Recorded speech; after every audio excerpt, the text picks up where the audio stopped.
Hello all welcome to cine review channel. நான் ராஜ் பேசுகிறேன். இன்னைக்கு தெரிவிச்ச நிகழ்ச்சியில் இயக்குனர் ஷெரீஃப் இயக்கத்தில் வெளிவந்த காந்தி கண்ணாடி படத்தை பற்றி பார்க்க போகிறோம். காந்தி கண்ணாடி லேட் ரிவ்யூ தான். நான் படத்தை இப்போ தான் ரீசெண்டாக பார்த்தேன்.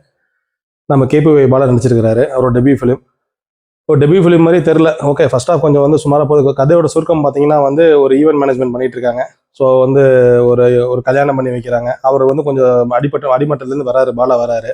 ஸோ அவருக்குன்னு ஓனாக ஒரு திங்ஸ் எல்லாம் வாங்கணும்னு நினச்சி ஒரு பெரிய ஈவெண்ட்டை பிடிக்கிறாரு. ஸோ அதில் செகண்ட் கேரக்டர் நம்ம பாலாஜி சக்திவேல் சார் டைரக்டர் பண்ணியிருக்காங்க. ரொம்ப அற்புதமாக பண்ணியிருக்காரு பாலாஜி சக்திவேல் சார். ஸோ அவங்க ஒய்ஃப் அர்ச்சனா மேடம் வராங்க. அவங்க நல்லா பண்ணியிருக்காங்க. மியூசிக் விவேக் மெர்வின் பண்ணியிருக்காங்க. நல்லா பண்ணியிருக்காங்க. பேக்ரவுண்ட்லாம் நல்லா இருக்கு. ஸோ அந்த பாலாஜி சக்திவேலோட 60ஆம் கல்யாணம் பண்ண வைக்க பாலா வராரு. ஒரு தத்து பையனாக வராரு. ஸோ கடைசியில் கல்யாணம் பண்ணாங்களா இல்லையான்னு தான் கதையோட சுருக்கம். பாலாஜி சக்திவேல் உண்மையிலே ஒரு ஆட்ஸ் ஆஃப். ஒரு ரொம்ப வெகுளித்தனமான ஆக்டிங் நல்லா பண்ணியிருக்கிறாரு.